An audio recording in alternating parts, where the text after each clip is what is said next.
international, ce mot-là. Alléluia. Posez votre main sur votre cœur et dites, je suis un enfant de Dieu. Je suis rempli du Saint-Esprit. Je suis rempli du Saint-Esprit. Je suis rempli du Saint-Esprit. Est-ce que je l'ai dit? Vous êtes remplis?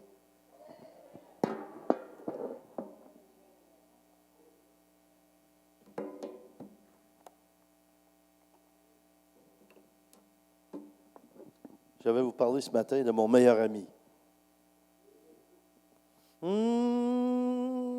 Oui, mais j'en ai un autre. Ouais, c'est encore lui, mais sous une forme différente. C'est une autre personne, mais c'est la même personne. C'est la même personne que le Père, c'est la même personne que le Fils, mais c'est aussi lui-même. On ne peut rien vous cacher. Hein? Mais ce matin, je vais vous dire quelque chose, peut-être que vous n'avez pas entendu souvent. Moi, c'est souvent des affaires qu'on n'a pas entendues souvent, parce qu'on a besoin de les entendre. Alors, ce matin, c'est quelque chose que j'ai reçu, et c'est je veux connaître le Saint-Esprit. Des fois, on pense qu'on le connaît. Mais ce matin, on va découvrir des choses sur lui, peut-être des détails qu'on n'avait pas pensés ou qu'on n'avait pas vraiment reçus. Dites après moi, il est divin. Dans Acte 5, versets 3 et 4. Acte 5, versets 3 et 4, pour les plus rapides sur leur téléphone. Et ceci, c'est dans le contexte de l'Église primitive, où ils mettaient tout en commun. Essayez d'imaginer ça. Pour nous, on dirait que ça serait impensable de faire ça. Essayez d'imaginer ça. On prend tous nos comptes de banque, tout ce qu'on possède, pour mettre tout ça ensemble. Dans un monde dans lequel on vit maintenant. Essayez d'imaginer ça. Ça serait vraiment un miracle extraordinaire. Mais on peut partager ce que l'on a. On peut mettre en commun ce que l'on peut. Et ça dit ceci, parce qu'il amenait tout au pied des apôtres au début de l'Église. Là. Et ça dit au verset 3, Pierre lui dit, il parle à Ananias et à Saphira. Pierre lui dit, Ananias, pourquoi Satan a-t-il rempli ton cœur au point de mentir à l'Esprit Saint et de retenir une partie du prix du champ? Lorsque tu l'avais, ne demeurait-il pas à toi? Et après la vente, le prix n'était-il pas à ta disposition? Comment as-tu mis en ton cœur une pareille action? Ce n'est pas à des hommes que tu as menti, mais à Dieu. Donc, il est divin. On comprend que le Saint-Esprit, il est divin. Et s'il n'est pas une personne comme vous et moi, mais qui est Dieu en même temps, mais comme vous et moi, comment peut-on mentir à une puissance? Comment peut-on mentir à des lumières? Comment peut-on mentir à une nuée? Ce sont tous des choses qu'on voit dans la Bible qui nous représentent le Saint-Esprit. Mais il y a une personne du Saint-Esprit. Et cette personne-là, elle habite en vous. Le visage du Saint-Esprit aujourd'hui, c'est votre visage. C'est le visage de chaque croyant, de chaque croyante. Le Saint-Esprit est divin et possède les mêmes attributs divins que le Père et le Fils. Il est Dieu au même niveau. La parole de Dieu déclare dans 2 Corinthiens 3, verset 17. 2 Corinthiens 3, verset 17 déclare, « Or, le Seigneur, c'est l'Esprit. » Dites, c'est l'Esprit. Et où est l'Esprit du Seigneur est la liberté. Est-ce que oui, alléluia. Est-ce que ça signifie liberté qu'on peut faire n'importe quoi? Non, on a la liberté, mais on a des lois d'amour qu'on doit suivre. C'est ça nos balises, les lois d'amour, les commandements de l'Ancien Testament, les 10 commandements, c'est encore bon. Le Seigneur ne les a pas retirés. Mais ce ne sont pas des interdictions.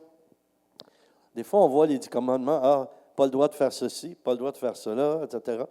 Non, ça te protège contre toi-même. Dieu t'aime tellement que ce sont des moyens de te protéger contre toi-même. Ce n'est pas des interdictions. Si vous voyez un stop sur le coin de la rue et vous conduisez votre voiture, vous êtes libre de passer dessus. Vous êtes libre de passer. La seule raison, en fait, qui vous retient un peu, c'est parce que vous ne voulez pas avoir une contravention. C'est parce que vous pensez à votre argent. Mais il faut penser plus loin que ça. Il y a peut-être quelqu'un qui s'en vient de l'autre côté. Et ce n'est pas une interdiction, c'est une protection. Dieu nous protège. Le mot Seigneur dans le texte qu'on vient de lire, hein, or le Seigneur, c'est l'Esprit. L'Esprit, quand vous voyez un majuscule, c'est l'Esprit de Dieu. Quand c'est un minuscule, c'est votre esprit à vous. C'est notre esprit humain. Donc, dans le texte, le mot Seigneur, ça signifie en grec kurios, qui vient de kouros, qui signifie suprématie et suprême. Vous savez que dans une loi, je pense 138, quelque chose comme ça, dans la Constitution canadienne, vous savez tous ça, je suis pas mal certain, que dans les lois du Canada, ça dit que le Canada reconnaît l'autorité suprême de Dieu d'un océan à l'autre. C'est dans un psaume aussi, ça. Mais essayez d'imaginer ce qui est en train de se produire là, avec ce que le pasteur vient de nous dire. Et quand je suis allé en France la dernière fois aussi, il y a eu une grande réunion, je n'ai parlé déjà, on était 500 pasteurs dans une église qui s'appelle Mulhouse en France, c'est la plus grande église, 10 000 membres. J'étais là avec le pasteur principal, Samuel Peter Schmidt, et il a lu une lettre qui va aller porter à Emmanuel Macron, lui dire, et c'est dans le même sens que pasteur Poulain. Et il y a aussi Claude Houd qu'on connaît, la grande église de 6 000 membres là, à Longueuil. Alors, lui était là aussi, on s'est parlé, et puis il a dit qu'il était lui aussi pour aller rencontrer les autorités, pour leur dire que nous, les chrétiens, on en avait assez. Que tous ces trucs qui sont en train de nous faire, puis essayer d'enlever la Bible, imaginez, c'est atroce. Moi, je suis certain que ça ne passera pas, ça. Dieu ne laissera pas passer ça. Pourquoi? Parce que même si on l'a écrit déjà, il a l'autorité suprême d'un océan à l'autre, mais il va se lever sur le Canada, puis il va prendre l'autorité. Qu'on veuille pas, Dieu va le faire. Donc, le Saint-Esprit a 3 caractéristiques distinctes. Ça, c'est la personne qui vit en vous, là, je suis en train de vous dire. OK? Il est omniprésent, qui veut dire qu'il est où, qu'il se manifeste partout en même temps. Vous savez, le Saint-Esprit, on dit il est partout. Il est partout. Savez-vous d'une façon aussi qu'il peut être partout? Partout où il y a un croyant, le Saint-Esprit est là. Donc, s'il y a des croyants partout sur la terre, c'est que le Saint-Esprit est partout sur la terre parce qu'il habite en nous. Deuxièmement, il est omniscient, ce qui veut dire qu'il connaît tout, il sait tout. C'est pour ça que je trouve ça un peu étrange quand on veut faire des péchés. Mais pas vous, là, mais moi ça m'arrive. Quand j'en fais, c'est des petits. Ouais. J'essaie de garder les plus petits possibles. On dirait que quand ma femme les souligne, ils sont plus gros. Mais non, ma femme, elle ne me dispute pas quand je viens à la maison. Après, tu as dit ça, tu me nommes encore. C'est parce que je l'aime, je ne peux pas me passer de parler d'elle. Ça fait 44 ans, là, vendredi, qu'on est mariés ensemble. Hein? Oui. Je suis heureux que nous soyons les parents de 7 beaux enfants. Ouais, ils ont toute la beauté de leur mère. OK, on continue. Le verset suivant nous démontre, Isaïe 40, 13 et 14. Isaïe 40, 13 et 14 nous dit ceci. Qui a fixé une mesure à l'Esprit de l'Éternel? C'est cet Esprit-là. Et qui lui a fait connaître son avis? Avec qui a-t-il délibéré pour en recevoir des instructions? Qui lui a appris le sentier du droit? Qui lui a enseigné la sagesse et fait connaître le chemin de l'intelligence? Qui? Personne. C'est Dieu, il est Dieu. Il connaît tout, il sait tout. Donc, quand on essaie de faire des choses à la cachette, il ne faut jamais oublier que Dieu, il voit tout et sait tout. Je vais dire, les autres ne m'ont pas vu. Vous savez, moi, j'ai voyagé beaucoup, puis je pourrais vous témoigner plusieurs fois que heureusement que je sais que je suis sous le regard de Dieu et que j'ai la crainte de Dieu. Ça nous empêche de faire des mauvaises choses. Et je souhaite et je prie que la crainte de Dieu commence à reprendre sa place de plus en plus dans l'Église. C'est très important parce que sans ça, on est perdu réellement. On est vraiment perdu. J'ai raconté une fois, je vais à l'épicerie, il n'y a pas si longtemps que ça, et puis la dame est venue avec sa petite carte pour m'aider. Là, vous savez, on a toujours besoin d'aide à notre âge. Là. Puis elle est venue avec sa petite carte et ça m'a distrait. Alors moi, je prends mes trucs d'épicerie, puis je m'en vais. J'avais stationné ma voiture 15-20 minutes plus loin parce que j'aime faire une petite marche de santé. Et je m'en vais, j'arrive à ma voiture, je mets mes trucs dans la voiture et je fais « Oh, où est ma facture? Oh, je n'ai pas payé. » C'est très rare que ça m'arrive. Ça, je ne me souviens même pas la dernière fois. C'était ça la dernière fois. Alors tout de suite, je retourne à l'épicerie et puis la dame est toujours là, à côté. de la caisse où on passe les choses soi-même. Et puis, il y a pas, ma facture est là. Elle n'est même pas là, excusez. Il n'y a rien.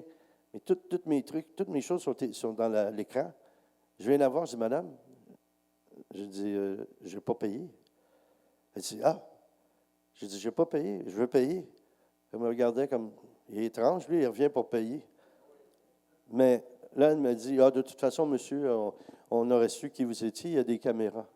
Savez-vous ce que je lui ai répondu? J'ai dit, moi, j'ai plus que des caméras qui me surveillent. J'ai dit, c'est ça, j'ai le créateur de tout l'univers qui me surveille.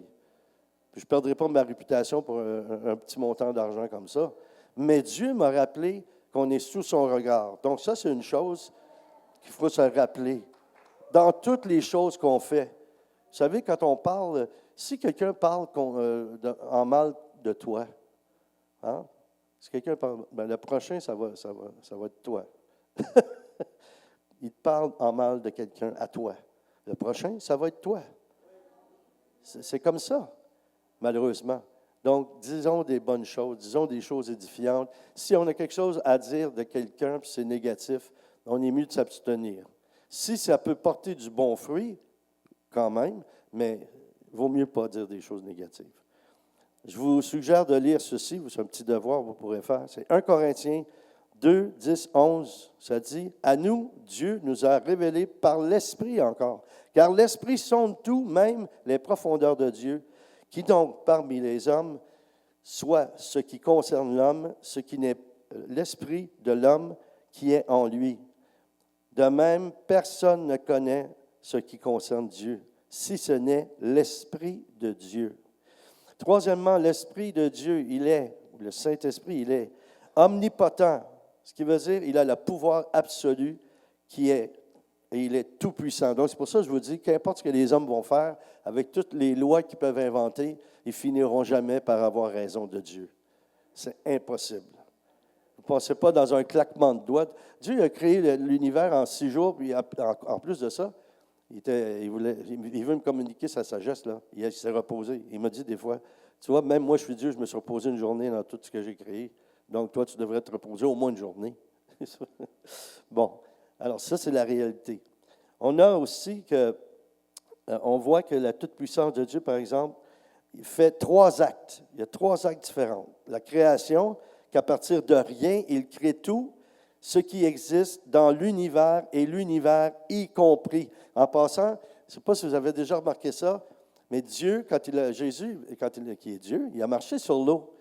Comment il a fait pour marcher sur l'eau? J'aime ça poser cette question-là au pasteur. Là. Je ne demanderai pas là, de répondre. Comment il a fait? Comment il a fait? Hein? Comment Pierre a fait pour marcher sur l'eau? Bon, par la foi. Ça, c'est la réponse. Disons, si on était à la guerre des clans, je dirais, qu'est-ce que ça dit? Par la foi. Ding! Par la foi. Mais il y a une autre dimension qu'on n'a pas saisie. Oui, c'est la foi. Mais quand Pierre a marché sur l'eau, il faut comprendre une chose. Déjà, Jésus marchant sur l'eau, savez-vous pourquoi il a réussi à faire ça? Parce que Dieu, c'était Dieu. Il était Jésus, le Fils de l'homme, mais il était aussi Dieu. Et Dieu, vous remarquez dans la création, Dieu ne s'est pas créé. Il est en dehors de la création. Donc, quand il a marché sur l'eau, il était dans une autre dimension. OK, je vais répéter ça. Il était dans une autre dimension. Et là, c'est pour ça que tant que Pierre a fixé son regard sur lui, vous allez dire, c'est par la foi. Oui, c'est une connexion, mais c'est parce qu'il est entré dans la même dimension surnaturelle que Jésus. C'est pour ça qu'il a pu marcher sur l'eau.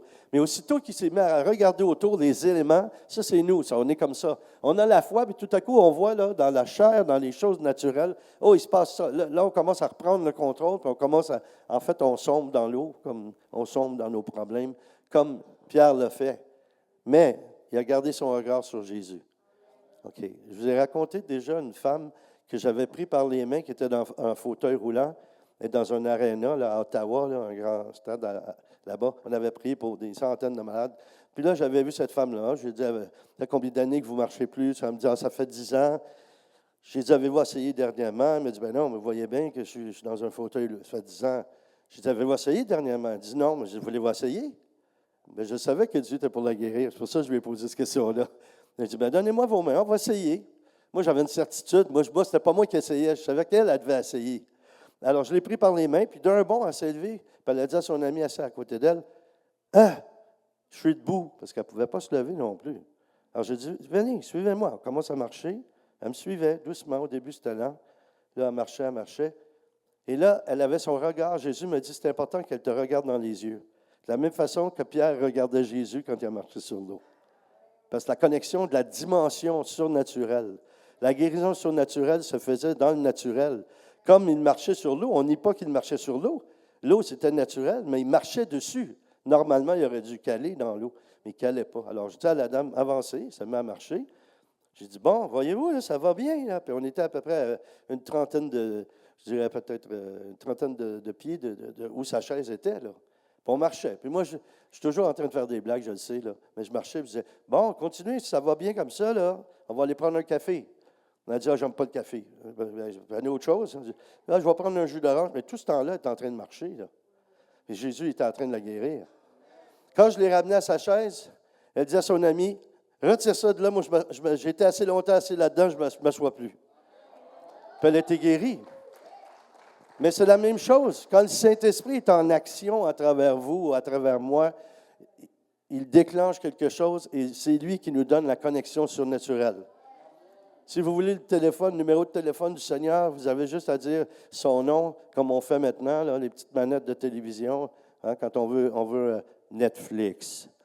Là, on fait, dans la prière, Saint-Esprit. Il va arriver tout de suite. Tu parles dans ta manette de prière. Puis là, Dieu va activer quelque chose. Genèse 1 et 2 dit, « La terre était informe et vide. Il y avait des ténèbres à la surface de l'abîme, mais l'Esprit de Dieu planait au-dessus des eaux. » Donc, notre Dieu, la première fois qu'on en entend parler dans la parole, il est l'Esprit. Il est l'Esprit de Dieu. C'est pour ça qu'il faut être en communion avec lui. Oui, il faut prier le Père au nom de Jésus, je le sais, c'est tout écrit, on l'a lu ça. Mais si vous voulez une meilleure connexion avec Jésus et avec le Père, parlez au Saint-Esprit. Soyez en communion avec le Saint-Esprit parce que c'est eux qui ont envoyé leur présence. C'est un autre eux qui habite en vous. On a un avantage que ceux dans l'Ancien Testament n'avaient pas. Eux, ils suivaient la colonne de feu et la nuée, mais nous, on a ces deux choses-là en nous. On a la nuée en nous. Oui, ma chère, on a la présence de Dieu en nous. Qu'est-ce qu'il fait, le Saint-Esprit? Il donne vie. Dans Job 33, verset 4. L'Esprit de Dieu m'a formé et le souffle du Tout-Puissant m'a fait vivre. Dites, Saint-Esprit, merci de me faire vivre.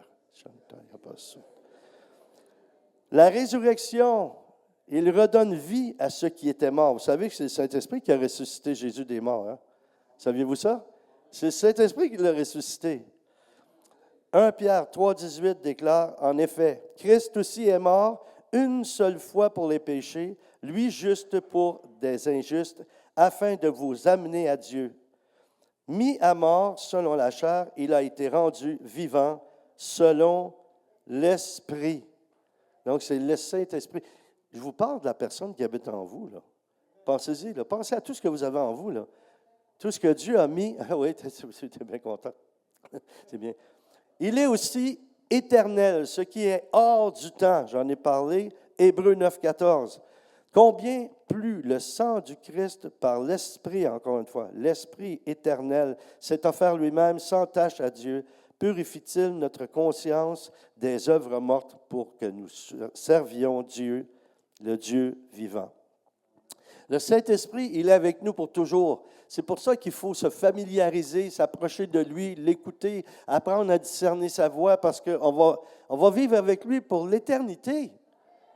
Il faut commencer ici à le connaître et à vivre avec lui. Je ne peux pas imaginer un chrétien qui meurt puis il arrive au ciel, puis tout à coup, il y a un homme de Dieu qui a été enlevé, il ne sait pas si c'est avec son corps ou il a été enlevé en esprit, mais il est allé visiter le ciel.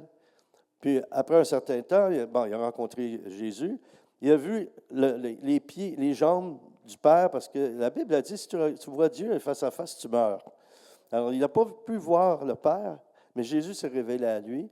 Et là, il a posé la question qu'il a dit la plus insignifiante qu'il a jamais posée de sa vie. Il dit à Jésus, il est où le Saint-Esprit? Savez-vous ce qu'il a répondu? Il est sur la terre.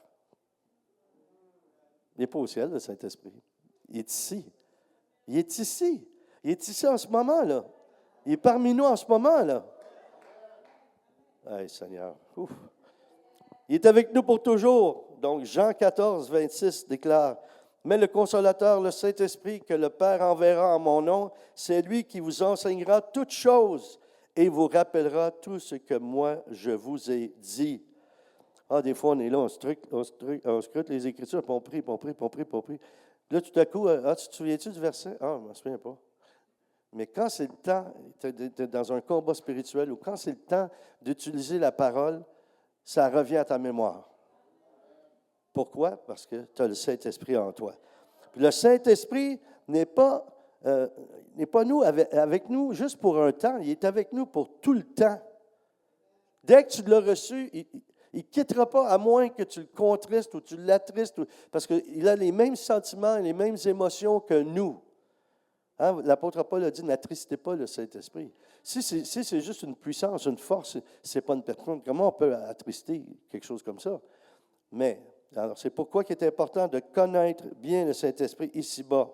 L'importance de l'accueillir.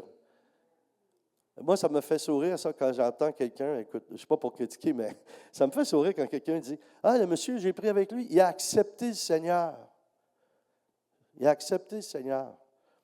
Moi, j'aime mieux accueillir. Accepter, c'est comme tu tolères. Tu peux entrer chez nous, Jésus, je t'accepte, mais reste tranquille. Mais si tu accueilles quelqu'un, tu le fais passer dans une pièce qui est très importante. Je n'ai rien contre les vendeurs d'assurance, là. Mais le vendeur d'assurance, tu le fais passer au salon, tu ne le fais passer pas à la cuisine. Pourquoi? La cuisine, c'est un lieu d'intimité, c'est un lieu de partage, c'est un lieu où tu vas échanger avec des amis. Veux-tu un café? Viens t'asseoir. Puis là, on va dans la salle à manger ou dans la cuisine, mais on ne va pas dans le salon. Alors, le Saint-Esprit, lui, il veut rentrer dans ta cuisine intérieure. Il veut rentrer dans ta salle à manger intérieure. Et puis, des fois, on veut cacher des choses. Ah, Jésus, je te reçois. Tu es le bienvenu chez nous. Hein? On va dire ça. Saint-Esprit, tu es le bienvenu. Oui, mais Saint-Esprit, ne regarde pas la petite cuisinette, là, c'est plein de vaisselle. Ah, c'est tout à l'envers. Quand Dieu vient en toi, est-ce que tu penses qu'il ne voit pas tout ce qui est à l'envers? Bien, c'est pour ça qu'il vient. C'est pour faire le ménage. Ah oui? Mais peut-être aussi que c'est pour ça que l'apôtre Paul, lui, il pense à un aspirateur, il dit aspirer aux dons les meilleurs.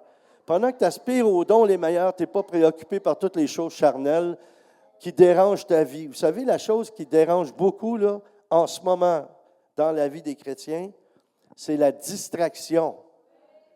Un homme, moi j'ai parlé déjà à Jimmy McDonald, vous ne savez pas c'est qui, je ne pense pas, mais c'est un monsieur chanteur important comme de l'opéra.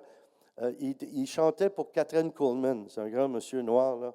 J'avais été le voir et j'avais demandé quelle différence qu'il y a entre l'onction que Kathryn Kuhlman a là et Benny Hinn. Il avait dit, il n'y a pas de différence. La différence, c'est que les gens ont moins soif de Dieu et ils ont 10 fois plus de distractions. Parce qu'à l'époque de Kathryn Kuhlman, c'était dans les débuts un peu de la télévision, il y avait la radio. Mais là, maintenant, combien de distractions on peut avoir avec toutes les choses qu'on a sur les médias? C'est incroyable. Les gens peuvent passer des heures et des heures, même à écouter des prédicateurs. Et savez-vous que c'est bien. Mais le problème, c'est que des fois, on se met à faire disons, on écoute, on se nourrit à la carte. Ah, lui, je l'aime bien. Ah, lui, je l'aime moins. Ah, lui, je l'aime bien. Ah, lui, je l'aime moins. Puis à un moment donné, parce que tu n'as personne qui te suit dans ta vie spirituelle, tu es tout mêlé. Un tel a dit ça, un autre a dit ça. Là. Oui, mais le Saint-Esprit, il a dit quoi, lui?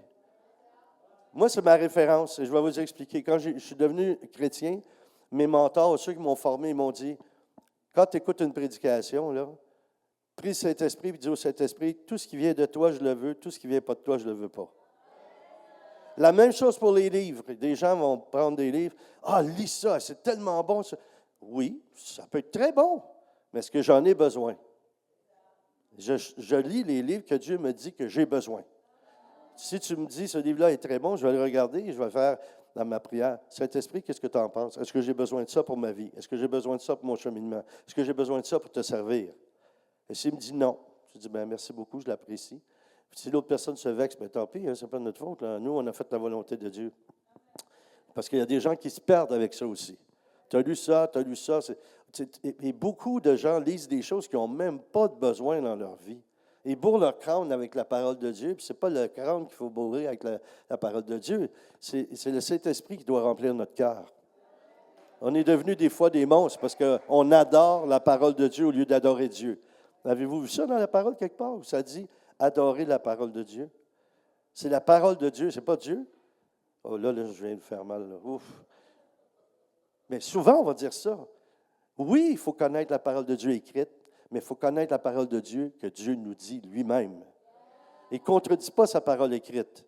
Par contre, il veut que tu aies une relation avec lui. Moi, je connais des chrétiens, là, je suis certain, là, je ne ferai pas ça aujourd'hui, puis je ne vais pas vexer personne, mais je ferai le tour, je l'ai déjà fait, et j'ai arrêté de faire ça parce que c'est incroyable, là, je n'en revenais pas. Je dis, OK, on va faire silence, puis on va écouter qu'est-ce que Dieu a à nous dire, chacun de nous.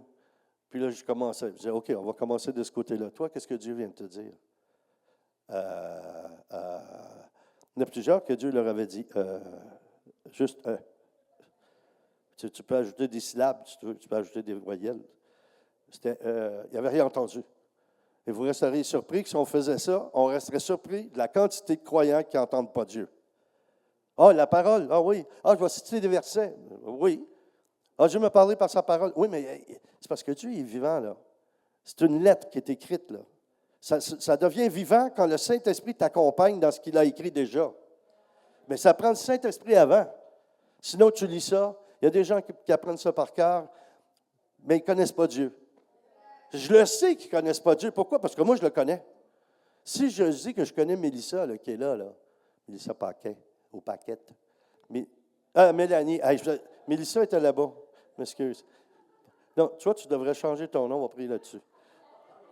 Ça, ou bien ma mémoire devrait... Non, je suis désolé, excuse-moi. C'est Mélanie, hein? OK, pardon, Mélanie. Tu vois, je suis un vrai chrétien, je t'ai demandé pardon. Tu me pardonnes? OK, merci. Je peux continuer, sinon je n'aurais pas été capable de continuer. Mais moi, je la connais un peu quand même. Je connais des choses d'elle. Pourquoi? Parce que j'ai parlé avec elle, parce qu'elle m'a parlé, on a échangé. J'apprends à la connaître. Mais même si j'avais un livre qui dit tout ce qu'elle pense, tout ce qu'elle dit, à un moment donné, c'est la personne qui a écrit ce livre-là que je veux connaître. C'est ça que Dieu veut, qu'on le connaisse, lui. Essayez d'imaginer, là, le pasteur parle qu'à un moment donné, il arrivait à enlever toutes les Bibles, là, par cœur, on écrirait ça, puis on pourrait reconstituer. Oui, mais en attendant là, qu'on arrive à faire ça, puis ici, il décide d'enlever les ordinateurs, imaginez de quoi on aurait l'air, là. Moi, j'ai vu dans un drame de guerre, j'avais vu ça. Je pense aussi que ça rejoint quelque chose que l'oncle à Manon, qui était à la guerre, et ils priaient les soldats ensemble. À l'époque, il y avait la foi, là, plus peut-être. OK? Ils étaient dans des religions traditionnelles, mais il y avait la foi, puis ils croyaient en Dieu, puis ils parlaient à Dieu, puis Dieu leur répondait. Alors, ils priaient ensemble. Les seigneurs leur disaient, changez de bâtiment, demain, les Allemands vont bombarder ici. Et c'est ça qu'ils faisaient. Et le lendemain, ils bombardaient l'endroit où ils étaient la veille. Ce n'est pas une petite chose, là. C'est une question de vie ou de mort, là. Est-ce que je te dis que tu es mieux de prier puis pas croire, je pense, je l'ai entendu. Attends, je vais regarder si je peux trouver un verset s'il veut me parler. Tu n'en as pas de Bible, là. Qu'est-ce que tu fais? Dieu, il veut que tu puisses dialoguer directement avec lui. Et je sais que je dis ça, puis ça fait peut-être peur à des gens, mais si ça vous fait peur, bien là, rangez votre peur vers Dieu, puis commencez le plus vite possible à parler avec lui, puis laissez-lui le temps de répondre. C'est bien de prier avec la Bible. Je ne suis pas contre ça du tout. Au contraire, là, je suis un pasteur, j'aime la parole de Dieu. Je vous prêche la parole de Dieu. Mais j'aime Dieu. C'est Dieu. Sa parole nous instruit. Oui. Mais est-ce que vous pensez que lui, il ne peut pas nous instruire? Qu'est-ce qu'il faisait, les premiers apôtres? Il n'avait pas le Nouveau Testament d'écrit. Il était en train de l'écrire, il était en train de le vivre. Ça a été écrit à peu près 80 ans après que Jésus est parti. N'oubliez pas ça. Qu'est-ce qu'on fait pendant cette centaine d'années-là? C'est parce qu'il écoutait le Saint-Esprit. Ils parlaient avec le Saint-Esprit. Après, ils ont écrit les œuvres du Saint-Esprit. Ils ont écrit le Saint-Esprit. Paul dit, le Saint-Esprit et moi avons décidé. Il n'a pas dit, après avoir maintes réflexions, j'ai lu un verset dans la Torah. Il n'a pas dit ça. Les apôtres n'allaient pas une place ou l'autre. Trouvez-moi ça quelque part qui s'en allait avec la Torah, puis ils prêchaient avec ça. Moi, je te dis, tu auras mieux de prendre le temps. Tu auras mieux de prendre le temps. Voici 3 étapes où le Saint-Esprit se manifeste dans nos vies. Il est présent avec nous avant notre conversion. Saviez-vous ça? Comment vous pensez qu'il a fait pour nous amener à Jésus? C'est parce qu'il était là déjà. Combien de personnes ici qui ont pu avoir des accidents, qui auraient pu mourir, autre chose, puis là, ils ont dit, je ne sais pas ce qui est arrivé. J'ai vu un ange, c'est une manifestation du Saint-Esprit. Parce que c'est Dieu seul qui peut commander aux anges d'agir. Nous, on peut demander à Dieu de demander aux anges pour nous, mais on ne doit pas prier les anges directement. Il est en nous après notre conversion. À partir du moment où nous trouvons la force de vivre notre vie chrétienne, il est là. Voyez la réaction des disciples d'Emmaüs quand ils ont rencontré Jésus ressuscité. Ça dit dans Luc 24, verset 32. Et ils se dirent l'un à l'autre, notre cœur ne brûlait-il pas au-dedans de nous, lorsqu'il nous parlait en chemin et nous expliquait les Écritures. Mais là, Jésus, il expliquait les Écritures. C'était lui la Bible vivante, là. C'était lui le Nouveau Testament. Il parlait, puis eux, ils recevaient. Ils écoutaient Jésus. Ils l'ont reconnu. Ils l'ont reconnu. Ça dit dans Jean 20, 22, ça c'est après ces paroles, quand il était rassemblé avec les disciples, là, des fois on demande, à quel moment les apôtres ont-ils reçu le Saint-Esprit? La réponse numéro un, ça serait ding, c'est ça. C'est à la Pentecôte. Mais ce n'est pas là qu'ils ont reçu le Saint-Esprit. Là, ils ont reçu une puissance du Saint-Esprit. Mais avant ça, c'est écrit ici dans Jean 20, 22. Après ces paroles, il a parlé avec eux, il souffla sur eux et leur dit, « Recevez l'Esprit Saint. » Oh, il l'avait reçu, là. Mais il a dit, « Restez à Jérusalem parce que je vais vous envoyer, le Père et moi, on va vous envoyer une puissance. » C'est différent. Puis à partir d'Acte 4, vous commencerez à lire ça, là, c'est là qu'il y a des signes, des prodiges, des miracles, et ça dit des miracles, et des phénomènes, des choses surnaturelles se manifestaient par les mains des apôtres. Et la crainte de Dieu s'emparait de tout le peuple. Ce n'était pas juste les chrétiens, tout le peuple. Essayez d'imaginer ça, là. Des miracles tellement puissants que les gens voient ça. Pas juste une guérison de mal de tête, là, malgré que ça peut être important, mais essayez d'imaginer quelqu'un, il n'a pas de tête. Là. Tu pries, pouf! Ça, là, je veux dire, la crainte de Dieu, elle s'emparera du peuple. Tu essaies ça à l'urgence, là, oui, la voix de l'Est va être là, ils vont tout mettre ils vont dire, j'ai vu un homme, un chrétien, il a prié sur un coup, il a la tête à pousser. En France, il dirait, il a été guéri du coup. Du coup, il dit souvent du coup. Moi, j'avais demandé, j'ai prié, il y avait une femme qui a été guérie, en tout cas, au cou. Puis j'ai demandé aux Français, là, je suis un peu, c'est compliqué pour moi, vous allez m'expliquer qu'est-ce que c'est. Comment je le dis quand je témoigne que cette femme-là a été guérie? Est-ce que je dis elle a été guérie dans le cou? Est-ce qu'elle a été guérie au cou? Est-ce qu'elle a été guérie du cou? Alors, si je comprends bien, elle a été guérie dans le cou, au cou, du cou. L'important, c'est elle a été guérie. Bon, c'est ça.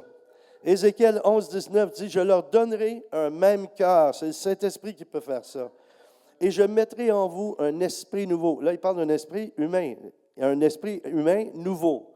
« J'ôterai de leur chair le cœur de pierre et je leur donnerai un cœur de chair. » Savez-vous ce que c'est un cœur de chair? Vous allez dire, c'est charnel. Non, c'est spirituel. Parce que le cœur de pierre, vous avez entendu déjà l'expression? Ah, lui, il a le cœur tellement dur, il a un cœur de pierre. Donc, c'est un cœur naturel, pécheur, faillible. Mais je leur donnerai un cœur de chair. Ce qui veut dire un cœur qui aime, un cœur qui a une miséricorde, un cœur qui a une douceur. Toutes les caractéristiques de Jésus, c'est dans ce cœur-là qu'il veut vivre, lui. C'est dans ton cœur à toi qu'il veut vivre quand il est dans cet état-là que tu dois demander. Il est sur nous quand on devient baptisé dans l'Esprit. Jean-Baptiste a dit dans Matthieu 3, 11, « Moi, je vous baptise dans l'eau en vue de la repentance, mais celui qui vient après moi est plus puissant que moi. je ne mérite pas de porter ses sandales. Il a dit qu'il nous baptiserait d'esprit et de feu. Il nous baptise dans l'esprit et dans le feu. Vous savez ce que Jésus veut pour nous? C'est le baptême de feu. Pas juste le baptême du Saint-Esprit. J'ai vu un homme de Dieu, je voulais vous faire cette démonstration-là, mais je vais juste vous aider à le visualiser. On avait fait ça une fois, Jonathan l'avait fait. Il avait pris un pichet d'eau, il avait pris un verre d'eau, puis il avait pris le pichet, puis il avait dit, Dieu veut qu'on soit rempli du Saint-Esprit. Puis il avait rempli le verre jusqu'à ce qu'il déborde. Mais pour moi, il y a une autre étape. L'autre étape, c'est que tu prends le verre qui est plein, tu le plonges dans le pichet d'eau. C'est là que Dieu nous veut. Ça, c'est être baptisé dans l'Esprit Saint. L'autre, c'est être rempli du Saint-Esprit. Dieu nous veut plus que rempli, il nous veut baptiser. Ce qui veut dire, c'est une immersion dans son esprit. Moi, ce que je vous souhaite tous ça, là, que vous soyez tellement remplis du Saint-Esprit qu'à un moment donné, vous priez, vous ne sentez plus votre corps tellement que vous êtes dans la présence de Dieu. Moi, j'ai été dans des rassemblements déjà, là, puis je vais vous dire ça en québécois, là, la bedaine me shakeait. Le ventre me tremblait tellement que la présence de Dieu était là, puis je pleurais, les larmes coulaient. J'étais les mains levées comme ça, puis j'étais, Seigneur, c'est comme si je suis mort, puis je suis déjà au ciel. Je ne veux plus revenir, je ne veux plus revenir, je ne veux plus revenir. Ben moi, je vous souhaite ça. Là, on est touché des fois par le Saint-Esprit, mais il y en a qui sont beaucoup touchés par le Saint-Esprit. C'est comme si tu prends de l'eau, puis tu verses ça sur une pierre. Le soleil vient, ça sèche. Ça n'a pas pénétré dans la pierre. Ça n'a pas pénétré dans la roche. Ce que Dieu veut faire, c'est que tu sois comme une éponge. Moi, j'ai reçu d'un prophète, un de mes amis à moi, il y a des objets qu'il met dans un sac à dos, puis là, quand il prophétise, il donne c'est des jouets, c'est toutes sortes de petits trucs qu'il donne à quelqu'un, puis il dit, voici ce que Dieu m'a montré. Disons, mon frère ici, il sortirait un petit train, un petit train pour enfants. Il dirait, toi, tu es appelé à être dans le train du réveil, puis il donnerait ça. Est-ce que vous me suivez? Moi, savez-vous ce qu'il m'a donné une fois? Une petite poupée, je ne sais pas comment on appelle ça, une petite peluche là, de Bob l'éponge. Il a dit, toi, tu es comme Bob l'éponge. Dieu te presse par son amour, te plonge dans ses eaux vives, et puis il relâche, et quand tu sors de là, tu es saturé. Les gens qui t'approchent, ils se font éclabousser par l'eau vive qui est en toi. Recevez l'éclaboussement. Alléluia. Alléluia. Moi, ce que je prie, là, c'est quand vous allez quitter ce matin, là, vous allez être excités, vous allez être tellement en feu. Pas juste ressentir, il fait chaud, j'ai le feu. Non, mais non. Mais je suis en feu d'avoir un désir si grand de Dieu. Plus que toutes les choses du monde. Tu sais, je vous disais, on va manger bientôt, là. Vous dites, oui, il vient de me rappeler que j'ai faim. Mais moi, je prie que votre faim soit plus grande pour Dieu que pour votre physique. Oui, vous avez besoin de manger, mais vous avez besoin de manger tout ce qui vient de Dieu aussi. Encore plus. Oui, vous nourrir de sa parole, mais produire du fruit à partir de sa parole. Que sa parole écrite par l'Esprit vous remplisse et vous soyez capable de dire la vérité, d'être des instruments de paix, des instruments de justice. Le Saint-Esprit, il veut se servir de vous. Dans Acte 1:8, on en a parlé tantôt. Mais vous recevrez une puissance, celle du Saint-Esprit, survenant sur vous, et vous serez mes témoins. Dites, je veux être un témoin de Dieu. À Jérusalem, dans toute la Judée, la Samarie et jusqu'aux extrémités de Granby, de la terre. Pas juste Granby. Luc 3:22 dit, « Et l'Esprit Saint descendit sur lui sous la forme corporelle comme une colombe. Et il vint une voix du ciel, et Dieu vous redit ça ce matin. Tu es ma fille, tu es mon fils bien-aimé, objet de mon affection, objet de mon amour, objet de ma joie. » Quand on vous voit, qu'on ressente la présence du Saint-Esprit. Moi, j'avais à cœur de me faire un T-shirt. Je vais peut-être le faire, ça. Parce que quand je me présente quelque part, puis il y a des esprits, là, il y a des choses qui ne sont pas, où c'est charnel ou autre chose, là. Je sais, je le vois dans le visage, la réaction que les personnes ils ont. Et j'allais faire écrire sur mon T-shirt, « Ah non, pas lui. » Ça, c'est un peu comme quand tu es un parent, puis tu es parti pour un temps, puis tes adolescents sont tout seuls dans la maison, là. Ils ont décidé de faire une fête, là. Quand les parents arrivent, ils font « Oh non, pas eux ». Mais le diable, quand il commence à faire du grabuge, il commence à détruire. Quand tu arrives, là, toi, tu arrives rempli du Saint-Esprit, il va faire « Oh non, pas lui, pas elle, oh non, pas elle ». Il vient détruire mon œuvre, il vient de détruire. Ils s'en viennent installer le royaume de Dieu. Il ne veut pas ça. Le royaume de Dieu, ce n'est pas juste le dimanche, c'est tous les jours, chaque minute de ta vie. Savais-tu, même quand tu dors, ton esprit est en prière, si tu es chrétien. Dieu ne dort pas, lui, parce qu'il est parfaitement esprit. Mais toi aussi, en toi, tu as parfaitement esprit. Le Saint-Esprit avec ton esprit. Donc, essayez ça. Moi, je fais ça, là. À tous les soirs, je fais ça. Quand je me couche, je dis, Saint-Esprit, merci de prendre soin de moi. Merci de me visiter. Merci de me parler. Merci de communiquer avec moi. Merci s'il y a de l'information que j'ai besoin de savoir pour être un meilleur croyant, pour être une bénédiction. Viens me parler pendant que... Et là, la présence de Dieu vient et puis...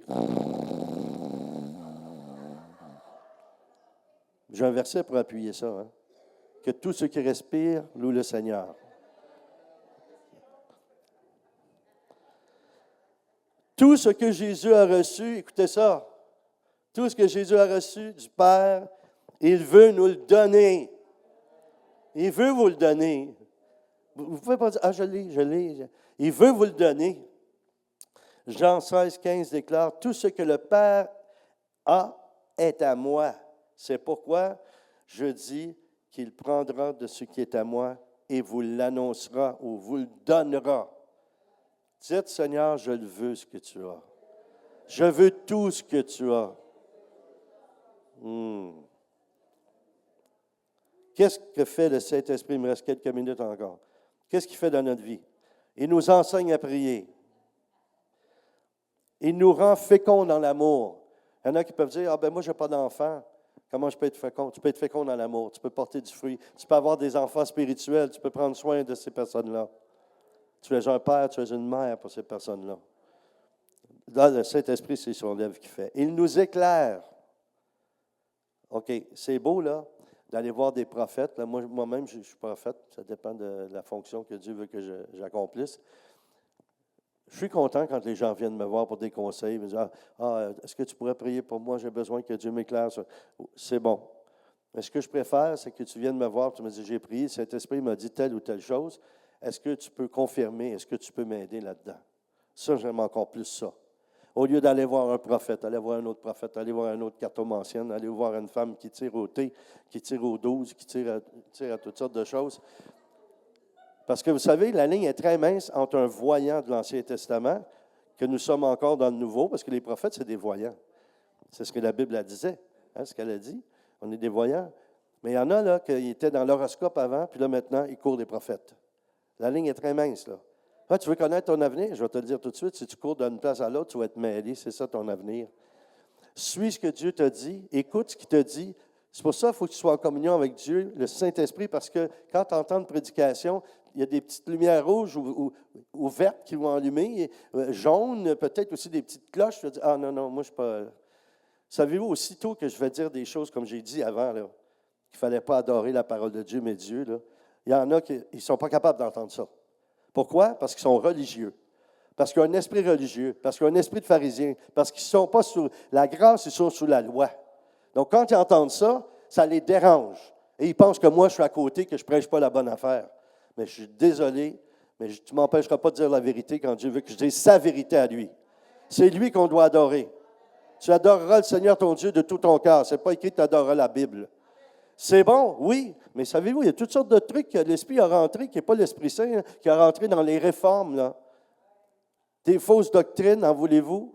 Bon, je connaissais un prophète qui disait, ah, c'est quoi, on n'est pas tous pareils, on n'a pas toutes les mêmes pensées, on ne croit pas tous aux mêmes choses. C'est quoi la différence? Là, on est censé appeler ça des dénominations, mais là, c'est rendu presque des abominations. Parce qu'on croit à toutes sortes de choses. On dit quelque chose, puis là, c'est un verset qu'on connaît, ça nous sécurise. Amen, alléluia. Mais ta vie n'est pas changée. Si tu la lis, la Bible, si tu la scrutes, la Bible, moi, je veux voir quelqu'un qui change. C'est ça que je veux voir. C'est ça que j'ai besoin, moi, pour ma foi, de voir. Tu dis que tu crois au miracle, bien prie, mais je veux en voir.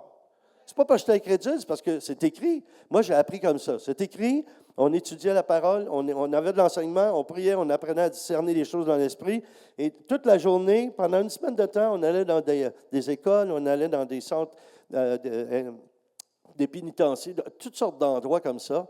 Puis on allait mettre en pratique ce qu'on avait étudié le matin. C'est ça que les apôtres faisaient. Ça, c'est l'enseignement de Jésus, ça. C'est beau, là, je vous dis quelque chose, là, comme ça, vous partez. Mais n'oubliez pas, comme moi à l'épicerie, il y a quelqu'un qui me regarde. Il y a quelqu'un qui vous regarde aussi. Moi, je ne commencerai pas à vous prêcher quelque chose avec de la condamnation, puis vous faire essayer d'avoir un bilan. Combien d'âmes t'as emmené au Seigneur cette semaine? Ça ne me regarde pas. Ça regarde Dieu. Toi, tu le sais. Puis essaie pas d'essayer d'amener des gens au Seigneur en frappant avec la Bible sur eux autres. Hein? Moi, quand je vois quelqu'un qui approche un autre, je dis « Ah, bonjour madame, avez-vous la foi? Ah, oui, j'ai la foi. » Là, aussitôt qu'ils se rendent compte qu'ils vont dans une église traditionnelle, ils commencent à condamner l'histoire des statues et toutes ces choses-là. Savez-vous la différence entre quelqu'un qui adore une statue et quelqu'un qui va dans une autre église et qui adore un prophète ou un pasteur? Je viens de le dire, là. Je vais m'asseoir en avant. Ce n'est pas ton cas, là. Mais il y en a qui vont dans des réunions. Ah, moi, je m'assois en avant. L'onction est bien plus forte en avant. Ils n'ont pas compris comment le Saint-Esprit il est là déjà en eux. Je veux dire, si le Saint-Esprit veut te faire pleurer, puis il veut te toucher, puis il veut te libérer, puis il veut te guérir, il va le faire à ta place, que tu sois dans le fond ou que tu sois en avant. C'est toutes des histoires qu'on s'est inventées. Je m'excuse de dire ça ce matin, là. Puis à travers tout ça, je vous aime quand même, là. Bon. Il nous rend témoins. C'est ça qu'il fait, là. Alors, Jean 8, 12. Jésus leur parla de nouveau et dit, « Moi, je suis la lumière du monde. Celui qui me suit ne marchera point dans les ténèbres, mais il aura la lumière de la vie. » Ça, c'est la présence du Saint-Esprit. Matthieu 5, 16 déclare que votre lumière brille ainsi devant les hommes, afin qu'ils voient vos œuvres bonnes et glorifient votre Père qui est dans les cieux. Donc, c'est ce que tu es, ça parle plus fort que ce que tu dis. Est-ce que je vous ai perdu, là? Ton témoignage, c'est plus fort que ce que tu dis. Tu as beau dire, moi, je fais des études bibliques, puis tout ça, c'est très beau, je te félicite, mais ce n'est pas ça qui va t'amener au ciel. Ce qui va t'amener au ciel, c'est ta relation avec Dieu. Il y a un homme comme ça, il était très riche, puis juste avant de décéder, Jésus lui est apparu, puis l'homme riche a dit, « Ah, Jésus, est-ce que j'aimerais ça apporter quelque chose au ciel, là? J'aimerais apporter quelques-unes de mes richesses. » Puis Jésus a dit, « Ben non, tu n'as pas besoin, il n'y a rien, on a tout au ciel, tu n'as pas besoin de rien d'autre que ça, là. » Il a dit, « Ben, s'il te plaît, Jésus, bon, il est amour. » Il a dit, « OK, ça va, apporte quelque chose si tu veux. » Alors, le monsieur, il meurt. Il arrive au ciel avec ses 2 valises. Et là, juste en arrivant, il était aux douanes du ciel. Puis il y a 2 anges qui sont là. Puis on dit, « Bienvenue, monsieur, bonjour. On est content de vous voir que vous êtes ici, tout ça. C'est quoi vos valises, là? » Ah, Jésus, il m'a dit que je pouvais apporter quelque chose. Il m'a dit, « Ben non, monsieur, écoutez, oui, Jésus vous a dit ça, on comprend, mais on sait une chose, c'est qu'on a tout ici, monsieur. Vous ne manquerez de rien. Juste la présence de Jésus lui-même, la présence de Dieu lui-même, ça nous comble. » Alors, il y a un ange qui dit à l'autre, on jette un coup d'œil, voir qu'est-ce qu'il a apporté. C'est OK. Mettre les 2 valises là. Il y en a un qui ouvre une valise, l'autre ouvre l'autre valise, ils regardent, puis ils se mettent à sourire, puis ils se mettent à rire, puis ils ont dit, « Ah, hey, c'est drôle, il a apporté de l'asphalte. » C'était des lingots d'or qu'il avait. Acte 8 dit, « Vous serez mes témoins à Jérusalem, dans toute la Judée et Samarie, jusqu'aux extrémités de la terre. » Il nous fait témoin, il nous inspire, il va nous inspirer. Vous savez, vous allez trouver ça un peu bizarre, peut-être, mais c'est pas grave, là. Le Seigneur aime les gens bizarres, ça je le sais. Les gens, quand il est normal, lui, normal. C'est quoi ça, être normal, là? Hein, mon médecin, j'ai déjà posé la question. Quand je lui ai dit, « Ah, c'est normal. » Il dit, « C'est quoi normal? » Il dit, « C'est quoi normal? » Lui-même, comme médecin, il se pose la question, qu'est-ce que c'est qu'être normal? Il dit, « Il n'y a pas personne qui est normal. On n'a pas vraiment de balise, on n'a pas vraiment rien pour évaluer. C'est quoi quelqu'un qui est normal? » Ben, moi, je vois Pasteur Luc, là. Est-ce que c'est normal?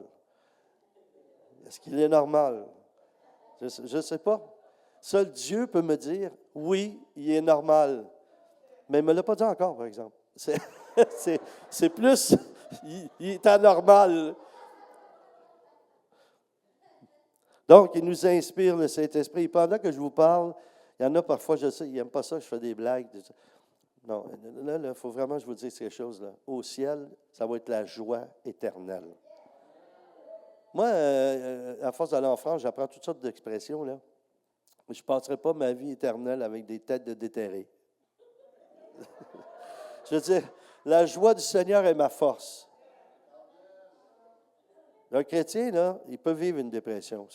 Je l'ai déjà traversé. J'ai vécu un burn-out à un moment donné. Puis avant, je priais où je disais aux gens, prends-toi en main, là, relève-toi, tu as le Seigneur avec toi. Ouais, mais quand tu vis ça, naturellement, tu as une pression sur toi, puis tu essaies par toi-même de te battre avec ça, puis tu n'es pas capable de t'en sortir. Tu n'as pas besoin d'un frère ou d'une sœur de venir te dire, secoue-toi un peu, là, sors de la dépression. Tu peux prier, mais je vous l'ai déjà dit, chassez pas un esprit de dépression, chassez un esprit de destruction. C'est la destruction qui vient. Après ça, il te rend dépressif. Après ça, il veut avoir ta vie. L'ennemi, c'est ça qu'il veut. Donc, il commence par venir par un esprit de destruction.